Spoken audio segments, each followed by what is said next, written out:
Kita akan membahas mengenai kitab Ester, dan kalau saudara melihat judul dari PA kita, saudara mendengar satu kata yang mungkin tidak sering ya kita pakai dalam bahasa Indonesia sehari-hari, tapi itu sebetulnya kata yang dalam bahasa Indonesia ya, yaitu banalitas, adopsi dari banality dalam bahasa Inggris.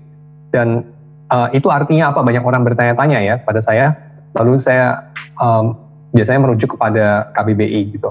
Dan kira-kira itu artinya adalah sesuatu yang dangkal, sesuatu yang rutin, yang sehari-hari. Jadi banalitas hidup itu ya berarti sesuatu hidup yang tidak luar biasa, hidup yang biasa banget sampai kayak ngulang-ngulang dan sepertinya tidak ada maknanya gitu ya, seperti sesuatu yang tidak wah lagi, semacam itu ya, sangat ordinary. Itu banality, itu kayak kebalikan dari sesuatu yang luar biasa atau awesome atau sesuatu yang sangat sakral atau bermakna ya. Jadi banality biasanya diperbenturkan dengan sacredness atau sesuatu yang special ya. Jadi banality itu tidak special sama sekali. Tetapi di balik banality of life itu, kita sebagai orang reform percaya ada providensia ilahi, ada tangan Tuhan yang tidak kelihatan ya, yang memimpin jalannya sejarah. Karena orang Kristen itu bukan hanya percaya Tuhan itu adalah yang bikin alam semesta dari nggak ada, orang Kristen juga percaya Tuhan itu yang memelihara segala yang ada sehingga tetap ada. Dan tidak berhenti di situ. Jadi Tuhan itu bukan tukang bikin, bukan cuman tukang memelihara, tapi Tuhan itu juga raja yang memimpin sejarah. Ya, kita biasanya berdebat mengenai apakah Tuhan itu menciptakan alam semesta atau alam semesta ini ada secara kebetulan atau tidak ada penyebab. Ya, kita berdebat pada pangkal ciptaan, awalnya itu. Tapi kita lupa setelah kita menyelesaikan perdebatan, kita menganggap kita menang dalam apologetika, memang Tuhan yang menciptakan dunia, sisanya yang 2/3 itu kita lupakan ya, dan 2/3 itu masih meliputi bahwa Tuhan itu yang memberi makan segala makhluk, bukan hanya manusia, tapi segala makhluk dari besar sampai kecil, dari yang paling sepertinya itu penting seperti manusia sampai yang paling tidak penting seperti bakteri atau mungkin semut yang sepertinya itu nggak penting sama sekali gitu. Tapi itu semuanya diberi makan oleh Tuhan ya. Kalau kita membaca Mazmur, kalau kita membaca Kejadian, kita mengetahui para penulis Alkitab itu punya worldview seperti itu, yaitu Tuhan itu memberi makan hewan-hewan, Tuhan menyelenggarakan kehidupan sampai hari ini. Dia itu bekerja sampai hari ini, bukan hanya di awal, tapi juga sampai hari ini. Ya, dan tidak berhenti di sana. Tuhan bukan hanya bekerja di dalam memelihara alam, Tuhan juga bekerja di balik setiap peristiwa sejarah. Dia memimpin sejarah. Kalau kita bagi ya segala peristiwa dalam dunia ini menjadi 2 macam, ini seturut dengan tradisi Inggris ya, tradisi Anglo-Saxon filosofi, itu membagi hidup manusia itu menjadi 2 macam ya. Saya kira juga ada padanannya di dalam continental filosofi, yaitu hidup manusia, bukan hidup manusia, tapi segala sesuatu peristiwa dalam dunia ini, dalam realitas itu ada 2 macam juga ya. 2 macam itu apa? Macam yang pertama itu peristiwa alam. Ya, peristiwa alam kita bicara mengenai sebab akibat. Misalnya kalau ada pohon jatuh, kita tanya, apa sebabnya pohon itu jatuh? Oh, angin yang kencang, gravitasi. Kalau ada angin kencang, gravitasinya nggak ada, jadi luar angkasa, tapi entah gimana ada angin misalnya, ya pohonnya itu mungkin tidak jatuh ketiup angin, tapi terbang misalnya gitu ya. Tapi pohonnya jatuh itu kenapa? Ketiup angin, ada gravitasi, dan mungkin kayunya sudah lapuk, ya dia patah, atau anginnya kencang sekali. Seperti itu ya. Jadi itu dunia alam, peristiwa di dalam alam. Kita bicara mengenai sebab akibat, apa sebabnya. Tetapi kalau kita bicara peristiwa dalam dunia ini kan gak cuma peristiwa alam, ada peristiwa manusia namanya. Ya, peristiwa manusia ini kita sering sebut dengan sejarah. Nah, sejarah ini misalnya ya, kalau saya misalnya melamar istri saya. Nah, saya melamar istri saya ini kan peristiwa yang nggak bisa just ditanya sebabnya apa. Ya, kalau ditanya sebabnya apa, mungkin akan ada jawaban misalnya apa ya, Oh, karena saya bisa ngomong. Oh, karena ada kata-kata itu ya yang bisa punya makna. Oh, ada itu tindakan-tindakan, ada kelistrikan tertentu di otak saya yang memerintahkan suara saya, kemudian bikin tindakan atau kata-kata tertentu diutarakan. Ya, tapi itu penjelasan fisik. Ya, itu penjelasan mekanis dari mengapa saya melamar istri saya. Tapi itu penjelasan yang orang tidak tertarik. Ya, sama seperti kalau misalnya ada seseorang itu menabrakkan mobilnya ke sebuah kafe, ya, lalu kemudian kacanya pecah berantakan. Mobil itu dia sengaja itu hantam ke kaca dari kafe itu. Sudah itu orang berhamburan takut, polisi datang, orangnya keluar, lalu orangnya santai-santai duduk di kafe kedai kopi itu, lalu dia pesan espresso misalnya. Lalu kemudian polisi datang mau tangkap orang itu kan, terus dia akan basically tanya gitu dalam interogasi, kenapa kamu melakukan itu? Mengapa kamu menabrakkan mobilmu itu ke kaca kafe itu lalu santai-santai keluar pesan espresso? Kenapa? Kan orang itu nggak bisa jawab begini. Oh, karena kaca mobil itu terletak pada satu posisi di mana itu ada sebelum posisi mobil saya berhenti. Jadi mobil saya itu berhentinya setelah posisi kaca itu. Jadi itu sebabnya kacanya pecah. Kan dia nggak bisa jawab gitu. Dia juga nggak bisa jawab, oh karena kaca itu hanya mampu menahan benturan sekian gitu. Kalau lebih dari itu dia pecah gitu. Dan mobil saya itu ya of course momentumnya waktu dia saya setir sampai lewatin kaca itu ya momentumnya itu sedemikian sehingga kacanya nggak bisa tahan, kacanya pecah. Kalau dia jawab begitu, polisinya mungkin akan garuk-garuk kepala, bingung gitu ya, ini orang gangguan jiwa atau apa. Tapi jawabannya kan benar. Ya, kenapa kamu bikin pecah kaca itu, atau kenapa kacanya pecah?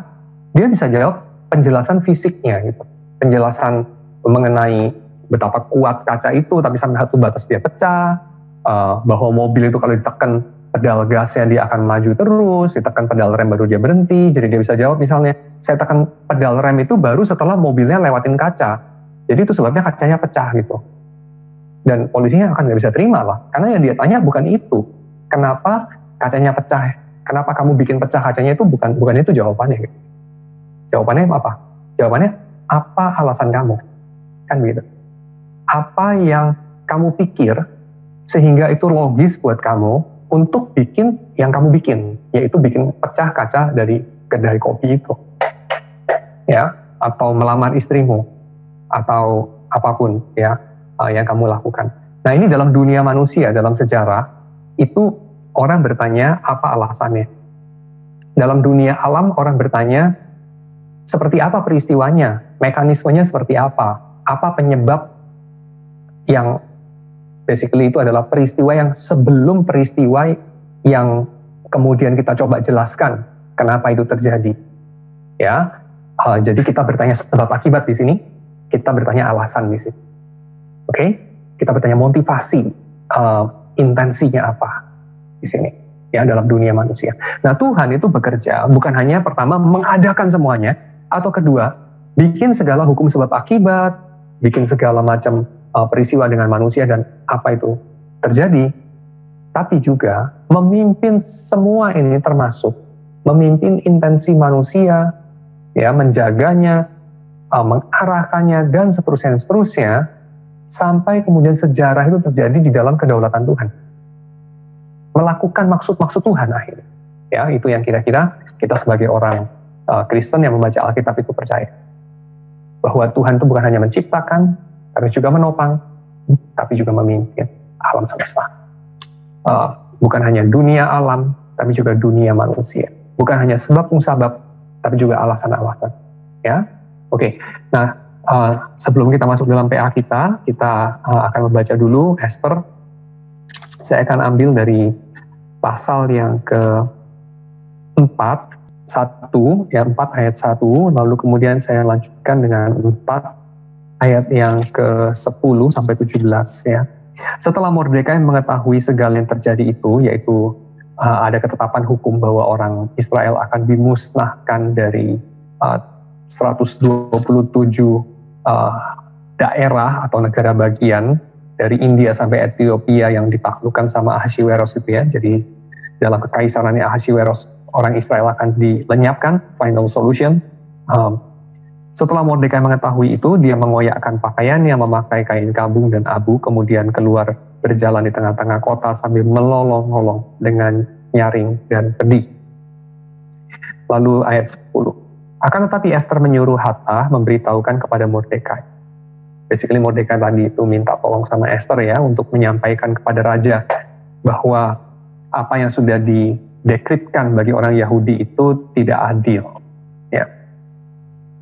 Lalu kemudian Esther memerintahkan Hathach untuk memberitahukan Mordekai begini. Semua pegawai raja serta penduduk daerah-daerah kerajaan mengetahui bahwa bagi setiap laki-laki atau perempuan yang menghadap raja di pelataran dalam dengan tiada dipanggil, hanya berlaku satu undang-undang, yakni hukuman mati. Hanya orang yang kepadanya raja mengulurkan tongkat emas yang akan tetap hidup. Dan aku selama 30 hari ini tidak dipanggil menghadap raja. Kemudian disampaikan orang perkataan Esther itu kepada Mordekai. Maka Mordekai menyuruh menyampaikan jawab ini pada Esther. Janganlah kira karena engkau di dalam istana raja hanya engkau yang akan terluput dari antara semua orang Yahudi. Sebab sekalipun engkau pada saat ini berdiam diri saja, bagi orang Yahudi akan timbul juga pertolongan dan kelepasan dari pihak lain. Dan engkau dengan kaum keluargamu akan binasa. Siapa tahu mungkin justru untuk saat yang seperti ini engkau beroleh kedudukan sebagai ratu. Maka Esther menyuruh menyampaikan jawab ini kepada Mordekai. Pergilah, kumpulkanlah semua orang Yahudi yang terdapat di Susan dan berpuasalah untuk aku. Janganlah makan dan janganlah minum 3 hari lamanya. Baik waktu malam, baik waktu siang. Aku serta dayang-dayangku pun akan berpuasa demikian. Dan kemudian aku akan masuk menghadap raja. Sungguh pun berlawanan dengan undang-undang. Kalau terpaksa aku mati, biarlah aku mati. Maka pergilah Mordekai dan diperbuatnya tepat seperti yang dipesankan Esther kepadanya. Beberapa hal saya ingin highlight di sini ya. Yang pertama, kita tahu segala permasalahan ini itu muncul dari rangkaian kebetulan dalam kitab ini ya. Rangkaian kebetulan itu dimulai dari yang pertama, adanya kebetulan yang membuat Esther bisa jadi ratu. Ya, jadi Esther itu jadi ratu, padahal dia itu nama aslinya bukan Esther, nama aslinya itu Hadassah, dia tawanan perang yang dibawa ke Puri Susan itu ya. Dia itu orang Ibrani, tapi kemudian dikasih nama orang seperti orang setempat ya, dikasih nama Persia.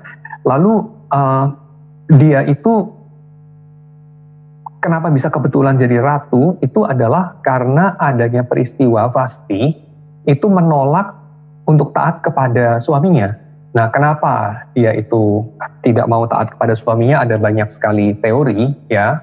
Tapi basically dia itu menolak suaminya sehingga suaminya itu sebagai raja kemudian khawatir bahwa penolakan itu akan menyebabkan perubahan sosial yang gak bisa mereka bayangkan terjadi, ya, yaitu perempuan akan tidak taat sama laki-laki secara general, semacam itu.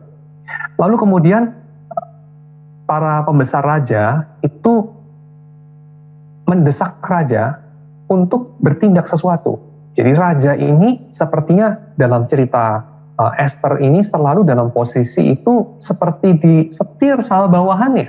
Menarik ya, jadi dalam cerita ini Ahasiweros itu yang seharusnya itu raja di atas segala raja, dia itu kaisar, seharusnya dia yang apa maunya dia itu harusnya bisa terjadi, ya. Dia bilang merah itu hitam, ya jadi hitam.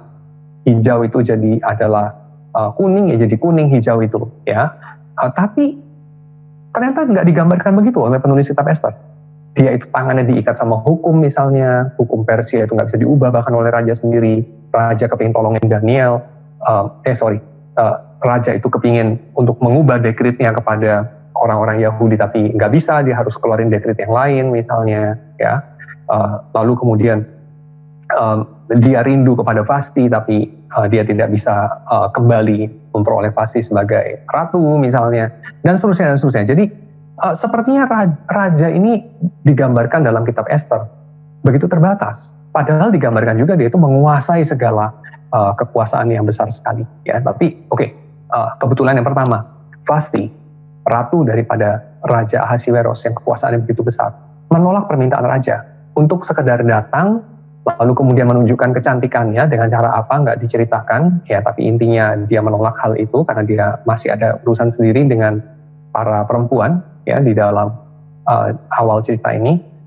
Lalu itu membuat raja harus mengusir Vasti setelah dia didesak sama para pembesar yang khawatir akan terjadi perubahan sosial yang besar. Ya, karena ratu bisa melakukan itu pada raja, maka apa yang akan dilakukan bawahan-bawahannya. Lalu kemudian raja menurut rupanya sama desakan dari para pembesarnya. Lalu kemudian dia mengusir Vasti. Nah, sewaktu Vasti sudah diusir, kemudian ada vakum posisi ratu, lalu raja mengadakan sayembara, dan setahun kemudian itu kemudian terpilih serangkaian orang yang pada akhirnya kulminasinya adalah ada ratu yang baru, dan ratu yang baru itu adalah Esther. Ya, jadi Esther tidak akan jadi ratu jika Vasti tidak memulai semua, entahlah apa yang dia ingin lakukan itu ya, usaha untuk bikin perombakan sosial yang besar mungkin, atau mungkin sengaja, mungkin enggak. Saya juga melihat banyak orang punya pendapat yang berbeda-beda. Tapi intinya semua peristiwa itu pada ujungnya adalah Esther yang nggak probable untuk jadi ratu ya, karena dia orang Ibrani, itu jadi ratu ya. Lalu kemudian kebetulan yang kedua itu adalah di dalam pasal yang kedua ayat 19 sampai dengan 23, Mordekai itu ada di pelataran pintu gerbang istana raja dan mendengar sesuatu persekongkolan ya, persekongkolan untuk membunuh raja. Jadi ada orang yang bernama Bigtan dan Tereshi, sida-sida raja. Dia itu orang yang dalam lingkaran cukup dalam. Dia itu berikhtiar membunuh Ahasiweros. Tapi Mordekai kebetulan itu mendengar hal itu. Lalu dia memberitahukan kepada Esther, Esther memberitahukan kepada raja, dan kemudian kedua orang itu dihukum mati, tetapi Mordekai dilupakan. Ya, tidak diberikan penghargaan yang cukup. Tapi tidak diceritakan bahwa dia sakit hati atau apa ya, cuman sekedar begitu saja. Jadi Mordekai kebetulan mendengar plot asasinasi raja dan raja selamat. Nanti belakangan peristiwa ini terpakai.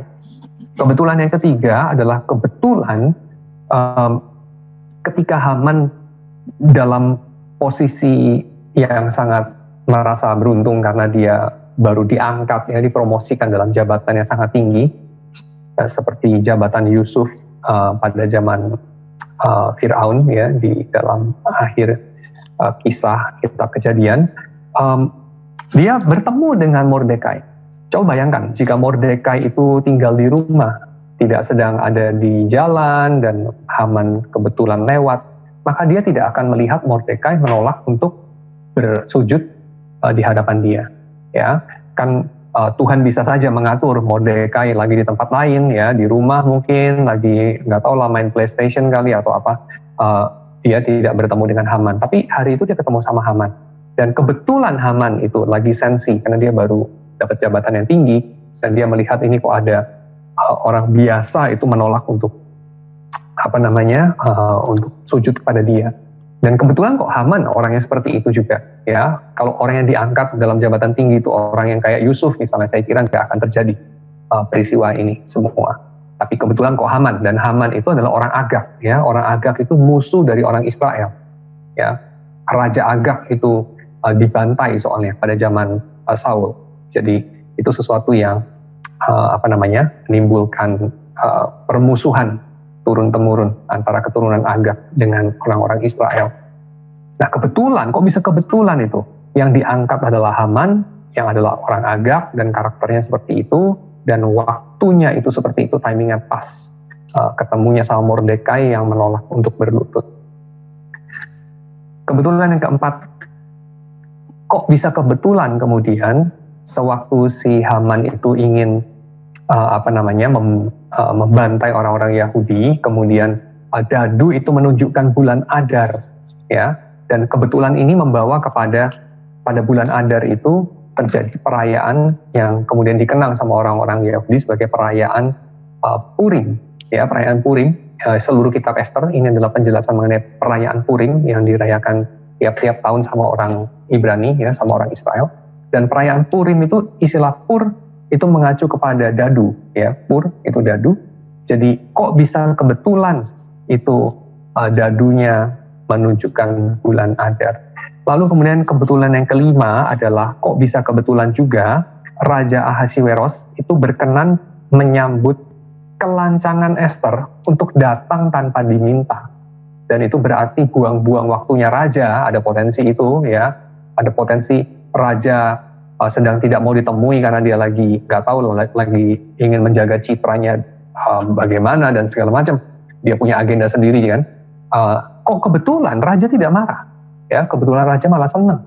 Dan Ester ketika mengajukan permintaan, lalu raja itu bahkan mengatakan separuh kerajaanku pun akan kuberikan kepadamu, ya, dan segala macam. So itu sesuatu yang kok bisa kebetulan banget, ya, karena Ester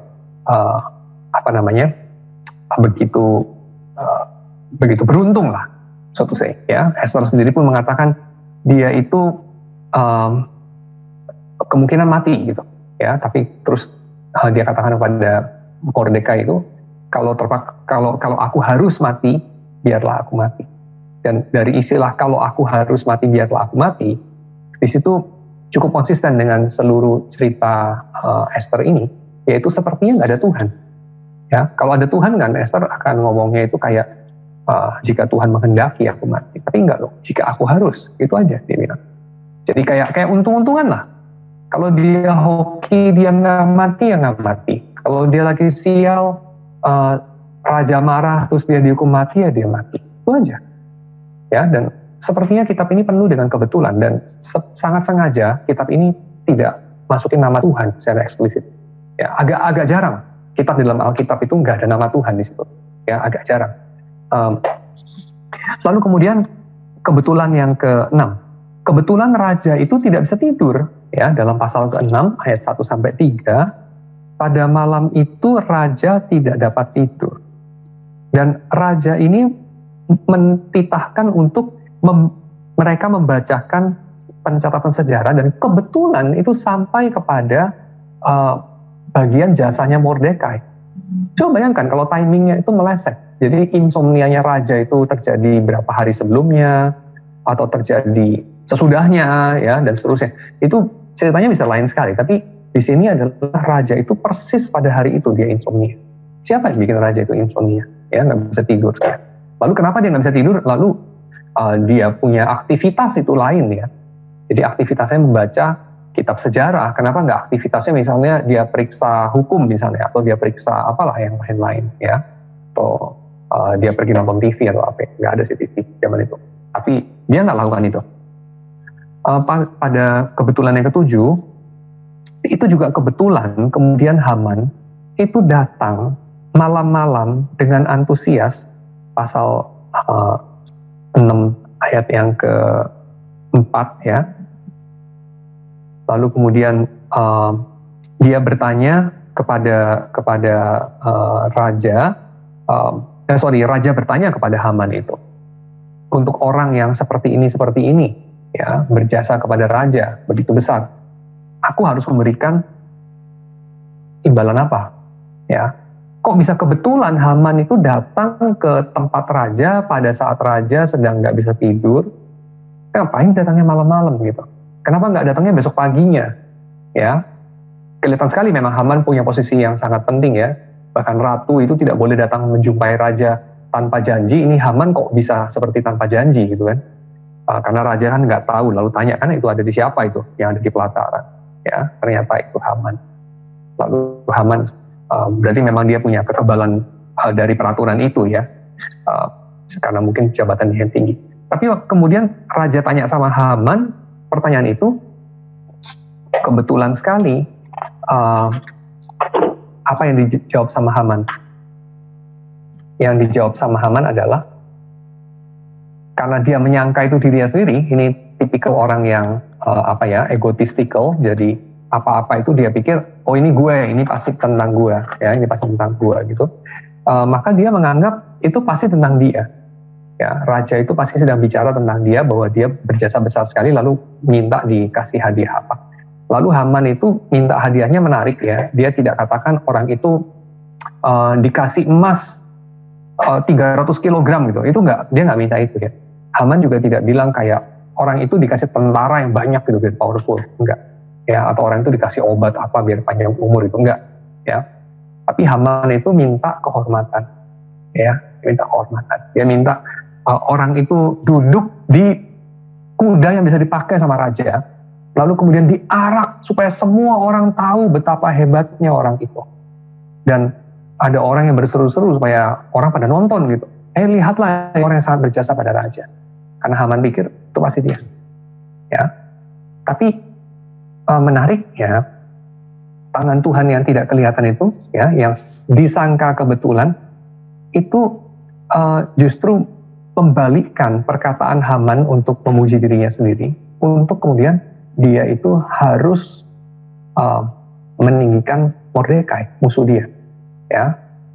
Lalu kemudian yang terakhir kita tahu dalam cerita ini, Haman itu karena marahnya, karena dia itu begitu benci ya kepada Mordekai dan juga kepada semua orang Yahudi, dia itu ingin menggetarkan hati mereka semua, bikin mereka takut sama dia, sehingga dia memastikan Mordekai itu kalau dihukum mati, dihukum matinya publik juga. Jadi Haman ini kayaknya obses dengan citra ya. Jadi dia itu kepingin si Mordekai itu menjadi deterrence ya, untuk menakut-nakuti, untuk bikin kapok orang Yahudi biar nggak berani-berani sama si Haman dan kawan-kawannya ya. Dia itu ingin supaya Mordekai bukan hanya dihukum mati diam-diam, lalu dikubur diam-diam, tapi digantung ya. Dan tiang gantungannya dia bikin tinggi banget. Dan interestingnya kemudian hari kita melihat bahwa yang digantung di situ bukan Mordekai tapi Haman sendiri. Ya, itu kebetulan ya ke-8. Ada banyak kebetulan yang lain ya, termasuk kok kebetulan waktu dia mohon-mohon kepada Esther agar dia boleh dilepaskan, kok kemudian posisi dia yang disangka sedang ingin berbuat yang kurang ajar kepada ratu itu kebetulan dilihat oleh raja ya, waktu raja datang kembali setelah pergi keluar untuk menenangkan hatinya. Itu rangkaian kebetulan yang membawa kepada seluruh peristiwa ini ya, diceritakan dalam kitab ini. Nah, itu ringkasan saya mengenai kebetulan-kebetulan itu. Nah, apa hubungannya dengan kita punya tema ya? Nah, hubungannya dengan kita punya tema yang saya ambil buat saudara yang baru pertama kali mengikuti ya dari Word Matters ini, buku karangan R. Paul Stevens ya, Lessons from Scripture, mengenai peran pekerjaan dalam hidup manusia. Nah, dalam bagian yang kita bahas pada sore hari ini, kita sedang membahas mengenai providential work ya. Jadi kita tahu ini saya akan kaitkan dengan anggapan mengenai kebetulan ya, anggapan mengenai kebetulan. Kita ini kan mengatakan sesuatu itu kebetulan ya, ada asumsi ya. Ya, kita tuh punya asumsi waktu kita bilang sesuatu itu kebetulan. Apa asumsi? Misalnya saya ditanya orang ya, kenapa ini pakai cangkirnya warna hijau gitu. Lalu kemudian saya bilang, oh itu kebetulan aja sih. Oh, saya kira untuk menyesuaikan dengan warna lemari ini. Nah, lemari ini kan juga hijau, ini hijau, mungkin biar color matching gitu. Dan saya akan bilang, oh enggak sih, kebetulan aja. Boleh nggak? Itu legitimate nggak waktu saya bilang, cangkir ini warnanya hijau, itu kebetulan aja? Boleh. Cuman kurang precise sih. Ya, kurang precise. Cuman kita mesti ngerti apa maksudnya kebetulan di situ. Nah, maksudnya kebetulan di situ adalah unintentional. Ya, unintentional. Saya tidak punya intensi apa-apa, saya nggak punya desain apa-apa, saya nggak punya maksud apa-apa, memilih ini warna hijau. Ya, itu kebetulan dalam versi itu saya kira ada tempatnya. Di dalam Alkitab itu kita berjumpa dengan istilah kebetulan kok. Ya, kalau saudara searching Alkitab LAI saudara di versi elektronik itu kan gampang searchingnya ya, kebetulan keluar beberapa bagian ya, itu peristiwa-peristiwa dikatakan sebagai kebetulan. Tapi kebetulan dalam arti unintentional itu berarti tokoh cerita itu tidak punya maksud atau tidak punya rencana, tidak punya suatu program atau suatu taktik tertentu yang dia ingin untuk kemudian goalkan lewat pilihan-pilihan dia. Nah, itu namanya kebetulan. Ya, jadi dalam hal ini apa yang terjadi pada Mordekai misalnya, ya, Mordekai itu nggak punya maksud untuk menguping pembicaraan dari Bigtan dan Teresh. Dia kebetulan ada di situ. Esther tidak punya ambisi untuk mengincar jabatan ratu. Dia simply just orang yang tepat pada saat yang tepat. Lalu kemudian ya mungkin rumor di desa itu bahwa di rumah yang sebelah sana ada anak gadis yang usia sekian dan kayaknya anaknya juga cukup bening-bening gitu. Terus pengawal raja datang ke sana, ya orangnya diambil gitu aja. Jadi dia juga bukan kayak ikut kompetisi apalah, misalnya Puri Susan Got Talents gitu ya. Dia nggak ikut kayak gitu kan. Jadi itu unintentional ya. Lalu juga Mordekai tidak cari gara-gara sudah pasti. Dia tidak kayak itu Haman itu orang Agag. Wah, saya kasih pelajaran ya. Sengaja waktu dia arak-arakan, saya berdiri di sana, saya kasih lihat nih. Saya berani. Saya mau tunjukin saya itu mau mempermalukan dia. Enggak lah, enggak kayak gitu ya. Juga dadu itu dibuang pasti enggak itu definitely ya, dadu dibuang pasti enggak terus langsung direkayasa sampai datangnya di bulan Adar. Lalu Ahasiweros itu juga unintentionally saya kira itu karena Esther kan datang exactly dalam cerita ini datang itu tidak atas undangan raja. Jadi raja tidak berencana apa-apa, itu bukan intensinya raja, itu intensinya Esther. Ya, jadi raja juga tidak punya intensi untuk mengampuni kelancangan Esther. Wong dia kepikir Esther akan berani lancang gitu, datang kepada dia tanpa diundang, juga nggak kepikir kan. Ya, lalu kemudian raja nggak bisa tidur, itu juga sama ya. Dia orang nggak bisa tidur itu nggak suka lah, mana ada orang, saya nanti hari Kamis rencana pengen nggak bisa tidur. Ya nggak ada lah orang kayak gitu ya. Orang nggak bisa tidur itu pasti nggak direncanakan. Juga kemudian Haman datang malam-malam untuk menghormati Mordekai, untuk kemudian kasih usul bagaimana cara menghormati Mordekai. Itu pasti dia nggak mau lah. Dia itu obsesinya menghormati dirinya sendiri, bikin malu Mordekai, bikin mati semua orang Yahudi, itu obsesi dia.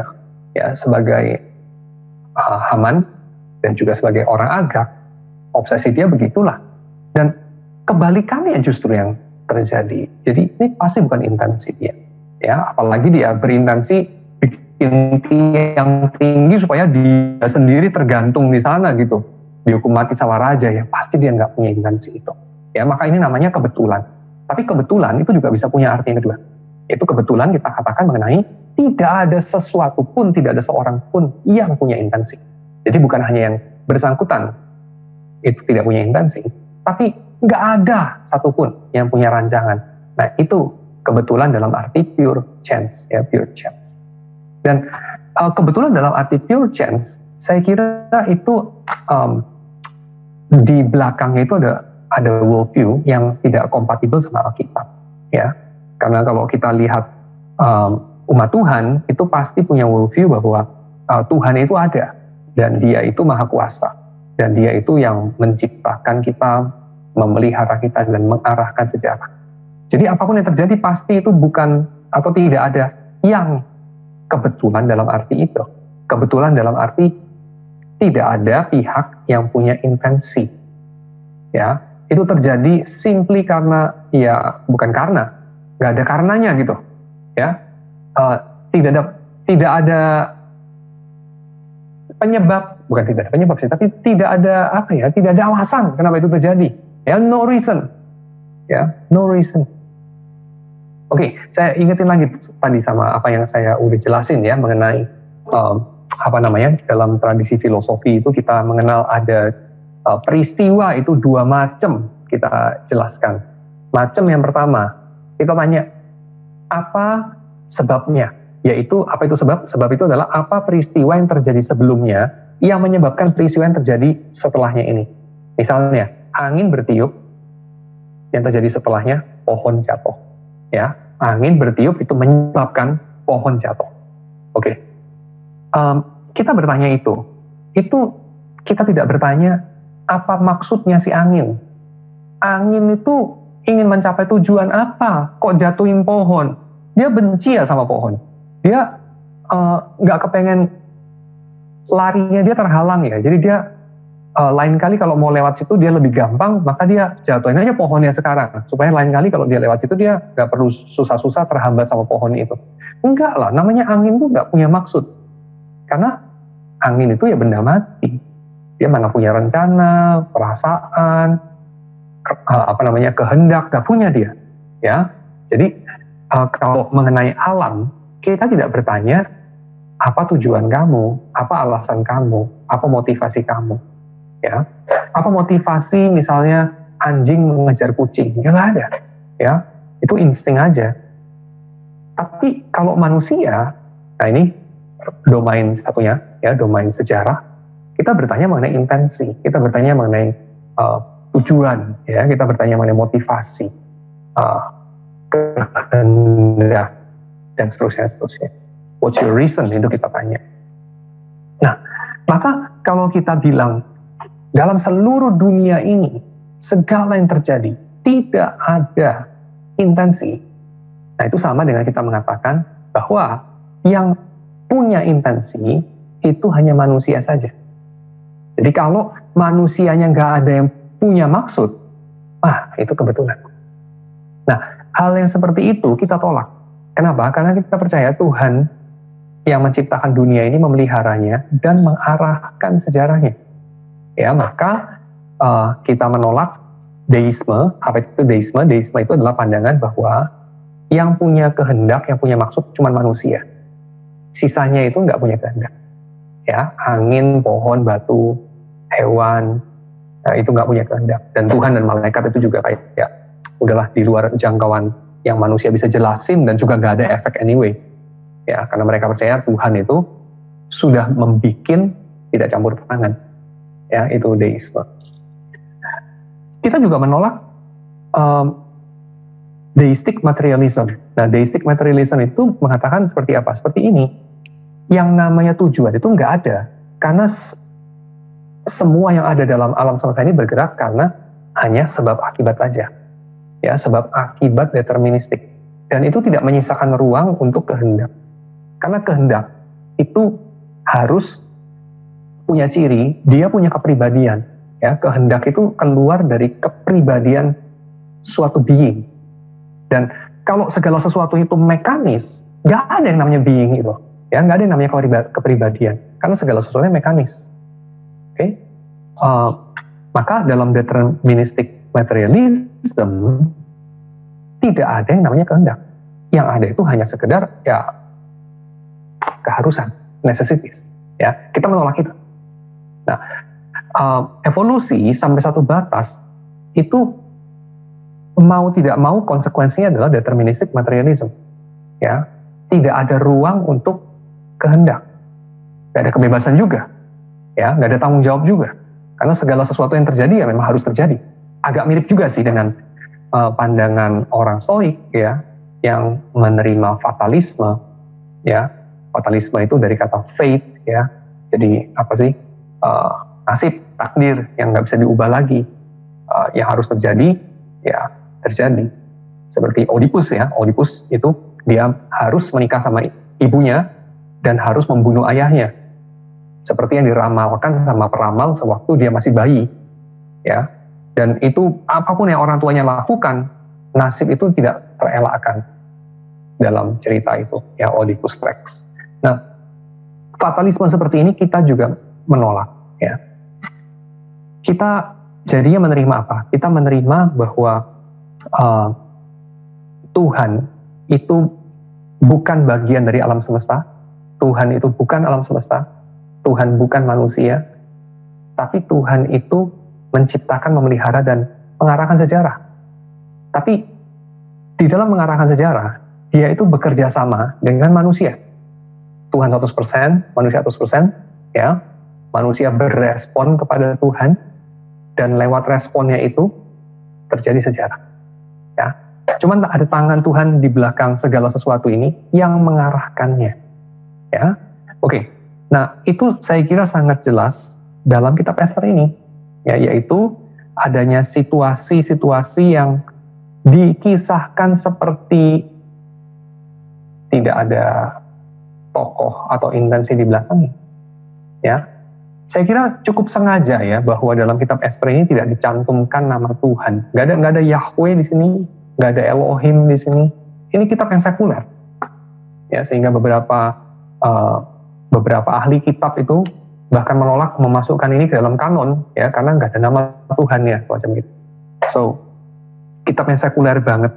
Tapi saya kira ini desain yang sengaja untuk menunjukkan bahwa dalam keadaan hidup yang sekuler, nah ini Ester ini definitely terjadi bukan di negeri Israel, ya, bukan di Yerusalem, ini nggak terjadi di Gunung Sinai misalnya, rajanya juga bukan Daud atau Salomo atau siapapun, enggak, ya, rajanya tidak menyembah Yahweh, dan nama-namanya pun nama yang asing, ya, nama Ester ini asing, ya, Ester ini kemungkinan dari nama Ishtar, ya. Ishtar itu kan dewi kejijian dari orang Babylon, ya, dewi cinta, atau Stara itu bahasa Persia artinya bintang, ya. Itu pagan banget deh suasananya.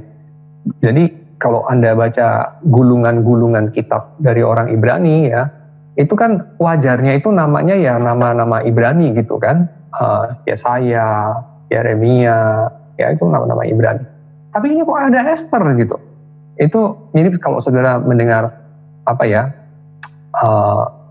deretan nama gitu ya, Bambang, Joko, ya, misalnya Wijayanto, tapi terus tengah-tengah ada Kalashnikov gitu.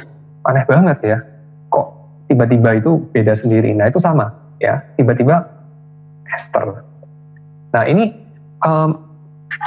saya kira tanda-tanda menunjukkan bahwa memang kitab ini ingin memberikan satu konteks yang sekuler dan ingin menggambarkan rangkaian peristiwa yang sepertinya itu nggak ada tujuan. Paling banter tujuannya itu adalah tujuan manusia. Ya, jadi misalnya contoh ya, tujuan-tujuan daripada Vasti punya tujuan pasti. Itu resiko banget loh. Bayangkan ya, ratu pun menghadap raja tanpa dipanggil bisa mati. Apalagi sudah dipanggil sama raja kagak datang, itu kan bisa mati. Memangnya pasti nggak tahu itu? Dia tahu lah. Dia itu diusir dari istana aja, itu kayaknya udah hoki gitu, nggak dimatiin. Ya, si Ester yang adalah ratu baru kemarin sore aja tahu peraturan itu. Apalagi Vasti udah hidup begitu lama sama Raja Ahasiweros, ya, dia tahu lah peraturan itu. Tapi dia berani loh. Jadi saya kira ini memang satu tindakan yang dia punya maksud, dia punya intensi. Mungkin itu ada strategi dia khusus untuk bikin kayak perombakan sosial atau apa ya, bikin political statement yang sangat berani. Saya kira itu. Ada tujuan yang lain, tujuan daripada resistensi kaum laki-laki, ya, yaitu para pembesar dari kerajaan atau kekaisaran Ahasiweros.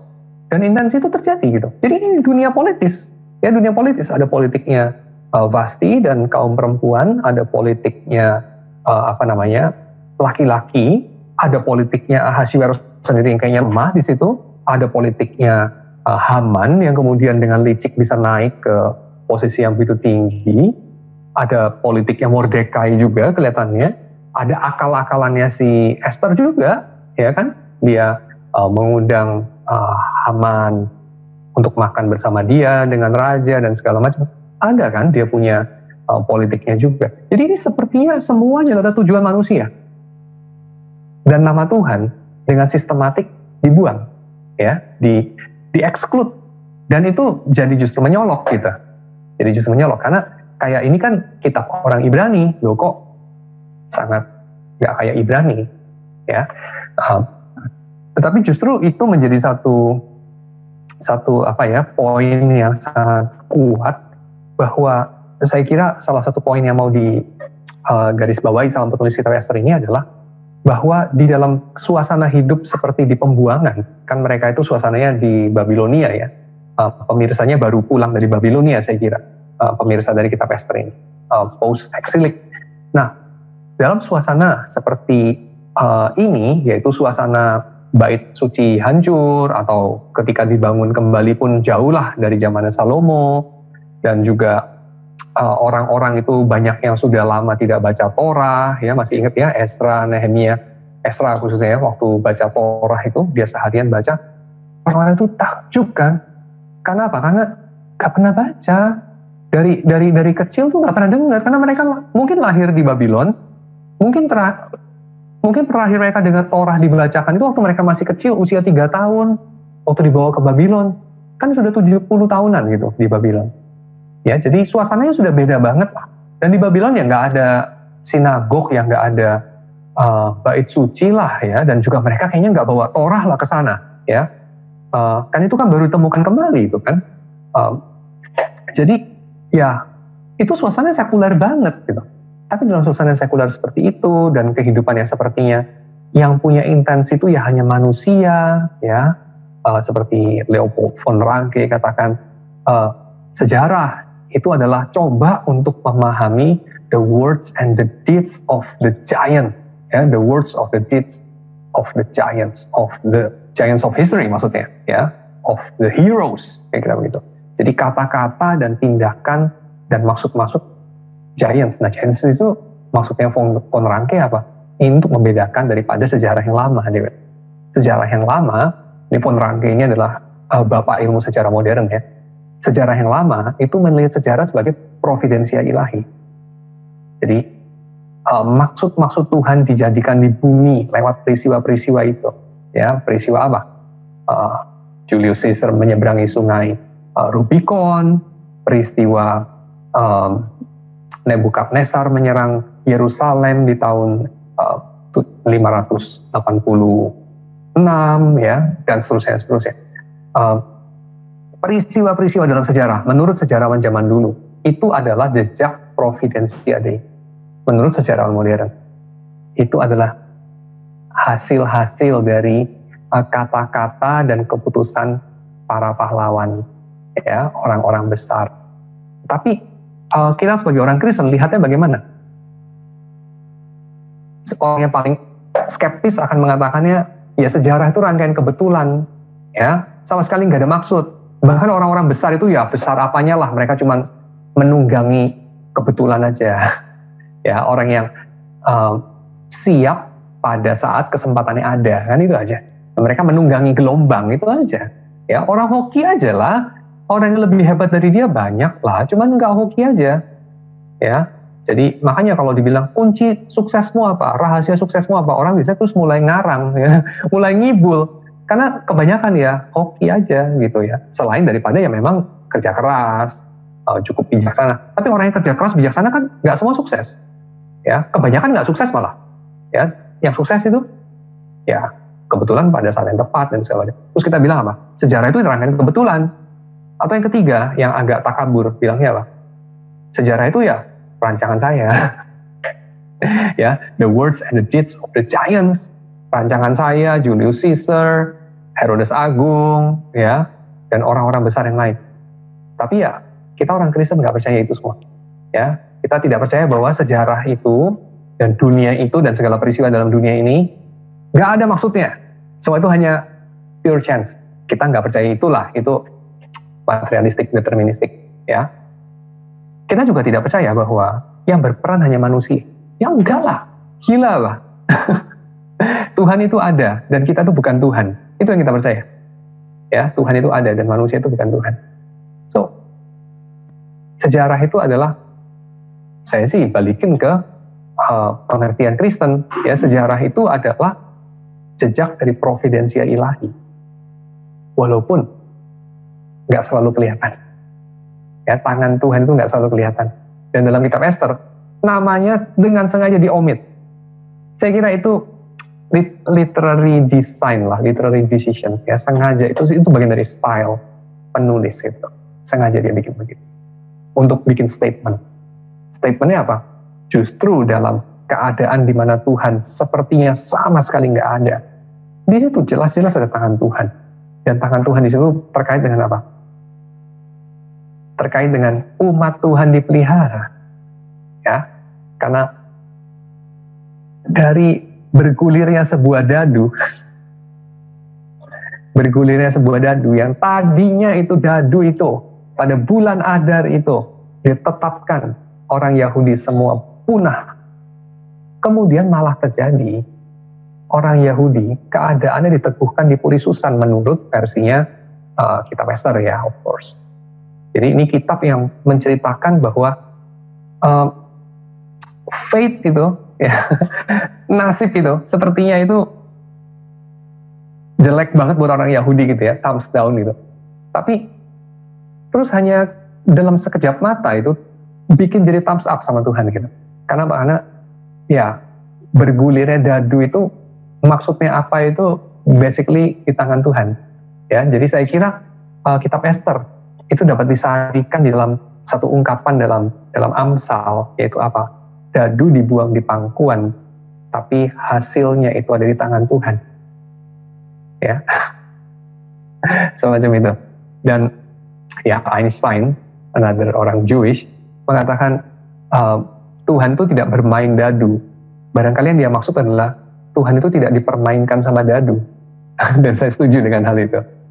Ya, dan Tuhan nggak bermain dadu.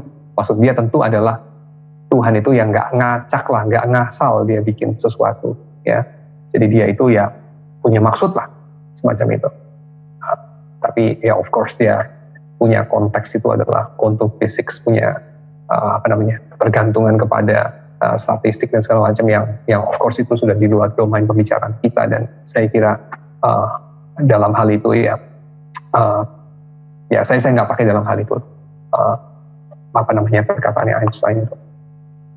Oke, anyway, ini bagian yang kita bisa ambil dari Ester ya, yaitu segala yang terjadi dalam hidup kita itu adalah sesuatu yang kita bisa pahami dengan 3 macam, yaitu apa? Yang pertama itu nggak ada maksudnya sama sekali. Jadi hidup itu nihil, nggak ada maknanya. Yang kedua itu adalah ya itu barangkali ada kehendak sih, tapi kehendak orang-orang kuat. Dan saya ini, ya siapalah saya, cuman ulat yang kecil lah di alam semesta, ya bukan apa-apa. Menghasilkan mental, yang pertama menghasilkan mental apatis ya, karena hidup itu nggak ada maknanya memang, apatis, nihilis. Yang kedua menghasilkan mental victim ya, saya cuman budak korporasi dan segala macam gitu ya. Yang ketiga ini, di balik semuanya itu ada Tuhan yang memang punya maksud. Dan itu menjawab apa yang dikatakan oleh, ditulis sama Paul Stevens ya, dia mengutip, saya baca aja di sini. Dia mengutip Stud Sterkel, ya seorang penulis namanya Stud Sterkel. Saya kutip, dia bilang, the blue colors blues is no more bitterly sung than the white collar moan. I'm a machine, says the spot welder. I'm cage, says the bank teller, and echoes the hotel clerk. I am a mule, says the steel worker. A monkey can do what I do, says the receptionist. I'm less than a farm implement, says the migrant worker. I'm an object, says the high fashion model. Apapun kerjamu, pekerjaan blue collar, ya pekerjaan pakai otot gitu ya, pekerjaan kuli, ataupun pekerjaan white collar, kamu jadi budak korporasi dengan jari-jarimu, bukan dengan biceps kamu gitu, sama aja, ya. Kamu punya keluhan, kamu punya komplain. Tetapi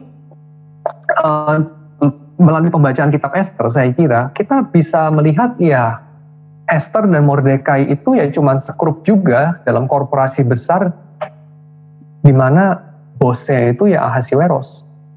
Dia itu Kim Jong Un-nya 127 wilayah itu, ya.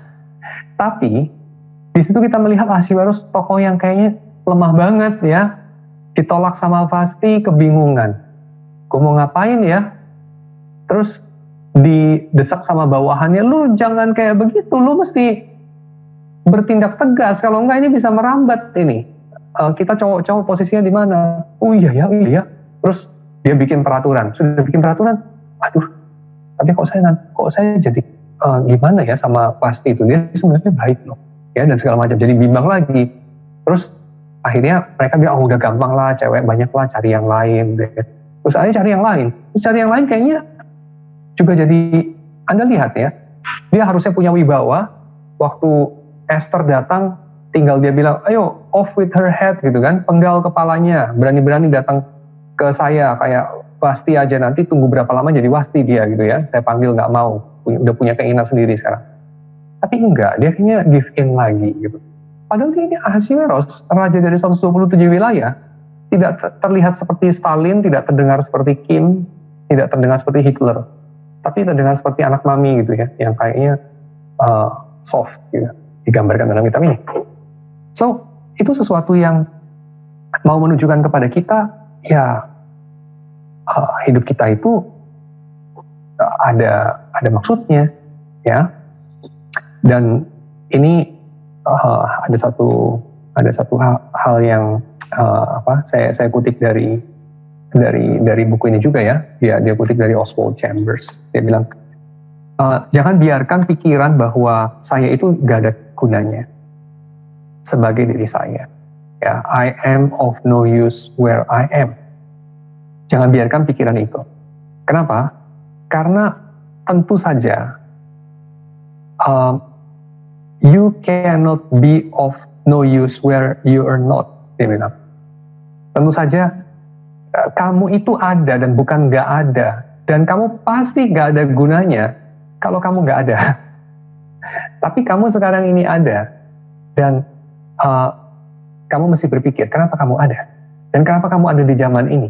Kenapa kamu ada dalam konteks ini? Kenapa kamu berbicara bahasa ini dan bisa masuk ke orang ini dan tidak bisa masuk ke orang itu? Dan kamu kayak begitu karakternya dan pembawaannya dan bukan kayak begini. Dan seterusnya. Kamu itu kamu, gak bisa digantikan sama yang lain. Itulah bedanya kita dengan produk-produk pabrik ya. Kalau produk pabrik ini, kalau ini rusak, ya saya tinggal beli yang modelnya sama. Bisa 100.000 barang yang lain yang modelnya sama. Tapi manusia itu nggak bisa gitu. Ada beberapa kawan saya udah meninggal ya, karena kan kalau orang seusia saya itu pasti sudah ya ada chances lah ya, teman-temannya ada yang udah mati gitu kan. Kalau masih usianya 5 tahun mungkin ya baru sedikit yang temannya udah mati gitu kan. Tapi kalau udah 45 ya adalah yang teman-temannya udah mati gitu. Nah, teman-teman yang mati itu ya nggak bisa diganti, ya. Ya bisa diganti fungsinya, tapi ya nggak bisa diganti orangnya. Ya orangnya ya udah hilang. So, tapi kita percaya nggak hilang sih orangnya, ya. Ada bersama Kristus dan one day nanti kita dikumpulkan lagi bersama dengan Kristus. Tapi poin saya adalah orang sama orang itu unik gitu, ya. Orang sama orang itu nggak tergantikan. Kamu nggak tergantikan. Dan Tuhan itu kepingin memerintah dunia ini, menggenapkan sesuatu dalam dunia ini melalui kamu. Ya, tentu secara fungsi dia bisa, mereka bisa, ya orang lain bisa, of course, secara fungsi. Tapi itu sesuatu yang cuman secara terbatas, karena fungsi itu kan terbatas. Ya. Misalnya saya itu bisa berfungsi, misalnya apa ya, betulin lampu, ya. Tapi orang lain juga bisa berfungsi betulin lampu, mungkin lebih bagus dari saya, kan begitu. Tapi sebagai diri saya yang utuh, hanya saya yang bisa melakukan. Sebagai diri kamu yang utuh, hanya kamu bisa melakukan. So, kamu punya waktu 70-80 tahun dalam dunia ini. Jika segala sesuatunya cukup normal, ya. Kalau nggak normal mungkin bisa lebih, mungkin bisa kurang. Dan apa yang kamu bisa kerjakan sebagai diri kamu? Oke? Saya suka definisi daripada Montaigne mengenai persahabatan, ya. Dia katakan begini, persahabatan adalah orang itu bersahabat karena gue itu gue, elu itu elu. Kita bersahabat, ya. Karena kamu adalah kamu dan karena aku adalah aku. Saya nggak tahu ada alasan yang lain, bilang, ya. Dan saya kira kalau Anda tanya apa makna hidup saya, apa makna hidup Anda, mengapa kita ada di sini, salah satu yang paling tepat walaupun harus di-unpack ya, adalah ini. Karena kamu adalah kamu. Dan kamu yang adalah kamu itu, yang adalah ciptaan Tuhan, adalah anaknya Tuhan, yang adalah engkau bagi Tuhan, yang adalah engkau bagi sesamamu, lahir pada zaman ini, pada konteks ini. Punya akses kepada orang itu, mengenai sesuatu hal, tidak mengenai hal yang lain. Punya akses kepada orang yang lain, mengenai hal yang lain lagi, bukan mengenai yang lain. Ya. Artinya, interrelasionalitas itu, itulah mengapa kamu ada. Dan di sana, Tuhan ingin melakukan pemerintahannya. Lewat hal-hal yang kecil-kecil. Sebagian besar itu adalah hal yang kecil-kecil. Kita seringkali berpikir melayani Tuhan itu melalui hal yang besar-besar gitu. Anda mungkin membayangkan Anda jadi Billy Graham ya, atau jadi siapa misalnya orang-orang dalam momen-momen yang kayak bisa difilmkan gitu ya. Jadi misionaris ke negeri yang jauh, dan sekarang kayaknya negeri yang jauh yang gak pernah mendengar Injil kayaknya udah makin sedikit ditemukan ya, jadi kayaknya makin sedikit lowongan atau kesempatan untuk bisa punya hidup yang bermakna. Saya kira kan itu pikiran yang keliru ya. Tentu saja punya hidup yang menggenapkan kehendak Tuhan itu bisa of course di dalam hal-hal yang dramatis, tentu bisa. Tapi of course tentu bagi sebagian besar orang adalah melalui hal-hal yang biasa. Karena kebanyakan peristiwa adalah peristiwa biasa. Ya. So, melalui hal-hal itulah Tuhan menyelenggarakan providensianya. Coba Anda pikir satu hal ini deh. Ini hal yang saya dapatkan lewat kawan saya, Tony Avandi, ya, librarian di Saat, sekarang dia itu. Dulu dia librarian Judas di Institut Reform yang terkenal, ya, legendaris dia itu. Dia pernah satu ketika itu ngomong sama saya sesuatu poin yang menurut saya itu eye-opening banget. Dia bilang gini, Esther itu panggilannya itu apa toh? Yang dia hari-hari itu lakukan itu apa? Coba pikir, Esther. Kalau Daniel gitu ya, wah kita tahu lah Daniel itu kerjaannya apa. Daniel itu ya kerjaannya memerintah, ya, Perdana Menteri. Yusuf, Yusuf ya kerjaannya banyak. Ya, Daud, raja, wah kita kan taunya gitu. Orang yang dipakai Tuhan, Daud, Yusuf, ya kan? Terus siapa lagi? Musa, ya, Yosua, wah jelas pekerjaannya. Hari-hari apa? Oh sibuk. Esther hari-hari sibuknya apa? Dandan, ya dandan, nyobain minyak wangi, gak tau lah ngapain dia itu sibuknya, ya. Sibuk yang hari-hari lah dia itu, ya mungkin mengarang lagu, mungkin belajar memainkan harpa, mungkin menyetrika, enggak sih ya, nyetrika sih kayaknya kerjaan orang lain, kan dia ratu. Gak tau lah apa kerja dia, mungkin ngobrol sama raja. Ya, oke. Yang dicatat dalam Alkitab kerjaan dia berlulur gitu, luluran kerjaan dia ke salon gitu. Kayaknya nggak reform banget, tapi ya kurang lebih gitu. Itu cara dia untuk menggenapkan panggilan Tuhan, kehendak Tuhan dalam dunia. Tuhan pakai itu. Hal-hal yang banal, ya, yang sehari-hari banget. Cuman itu adalah panggilan untuk menjadi, saya kira ya. Panggilan untuk menjadi, being people of God. Karena Anda bisa makan dan minum, dan bersenang-senang, dan bermain, dan belajar, dan berjuang, dan melakukan tugas Anda yang membosankan, dan menjadi budak korporasi secara atau di dalam mengasihi Allah dan sesama secara baik, ya, sebagai orang yang hidupnya bukan milik dirinya sendiri, melainkan milik Tuhan, sebagai orang yang dikasihi, atau sebaliknya. Dan bayangkan, hanya Anda yang bisa melakukannya dengan cara-cara itu sebagai diri Anda. Tentu apa yang Anda lakukan, orang lain juga bisa lakukan dalam kebanyakan kasus.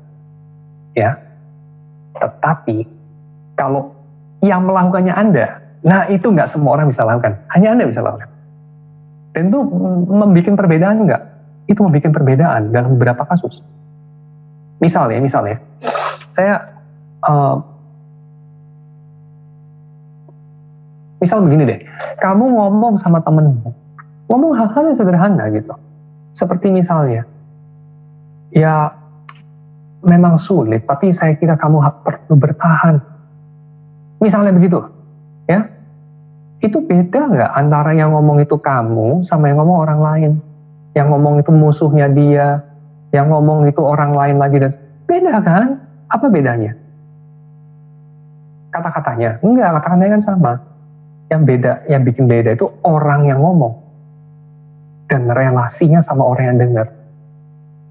Itu kamu bisa untuk lakukan kalau kamu setia kepada panggilan Tuhan ini, mengasihi Allah dengan segenap hati dan mengasihi sama seperti dirimu sendiri.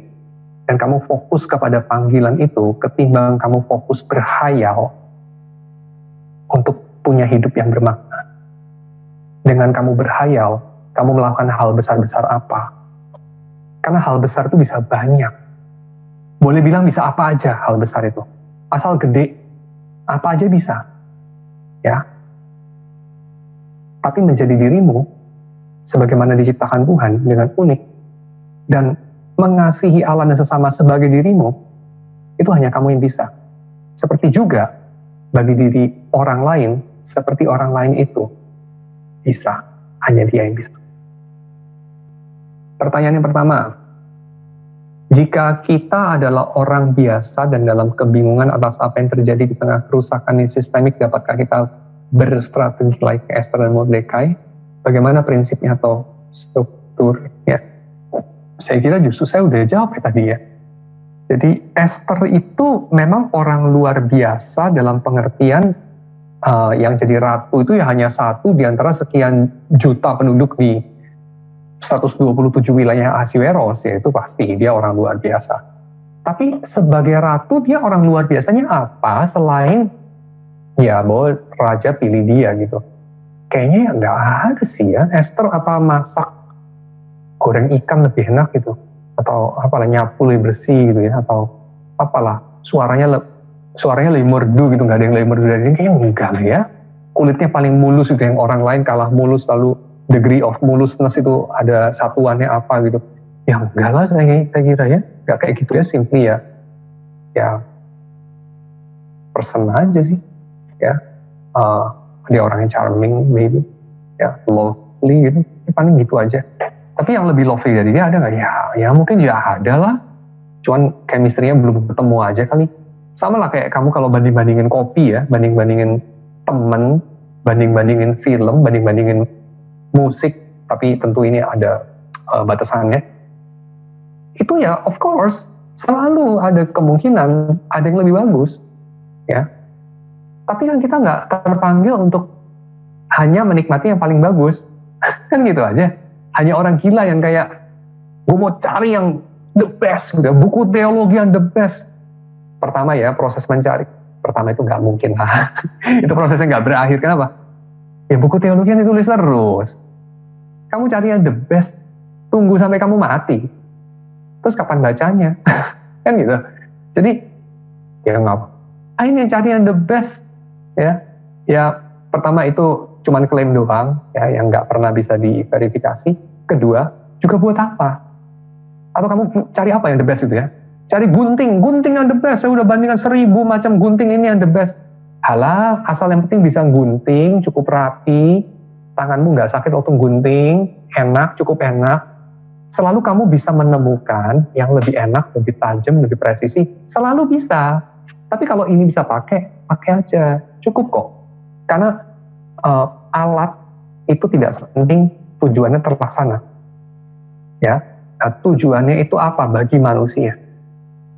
What is the chief end of man? That is more important than the man. Ya, that man's function, yaitu apa?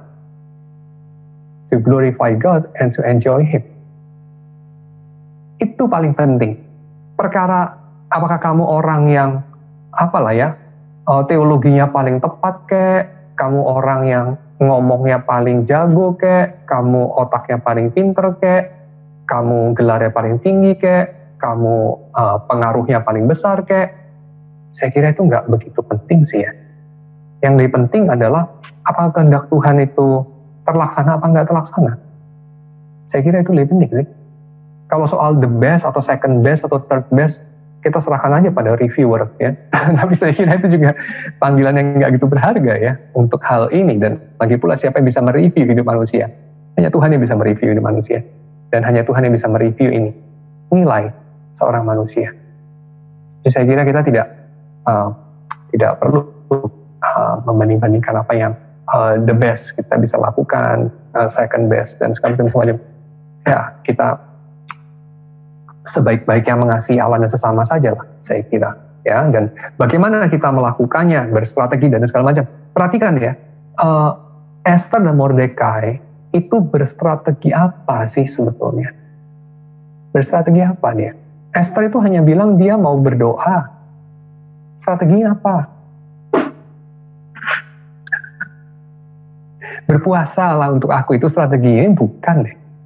Ya, Esther berstrategi apa? Merancang dia ngomong apa gitu? Enggak juga, ya memang perlu sih, cuman ya itu nggak terlalu ditekankan sih di situ ya. Yang paling ditekankan di sini adalah Esther melihat perkataan Mordekai bahwa dia tidak bisa lolos, kalau dia berpikir dia bisa lolos di istana dari Ahasiweros, itu aja. Dan Mordekai mengatakan poin kedua, kalaupun kamu menolak, Tuhan itu, nggak pakai kata Tuhan di sini ya, tapi akan datang pertolongan dari pihak lain. Nggak di ngomong itu dari pihak lain itu siapa?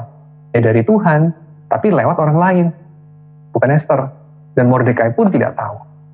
Tapi Mordekai bilang itu akan terjadi. Ya, so Esther kemudian mengatakan ya kalau terpaksa saya mati, ya saya mati. Itu aja. Dan dia melakukan yang dia bisa lakukan. Ya, saya kira itu. Tapi ini tentu bukan berarti punya planning itu nggak penting. Nggak juga, saya nggak ngomong itu. Tapi saya cuma mau kita memikirkan ulang, ya.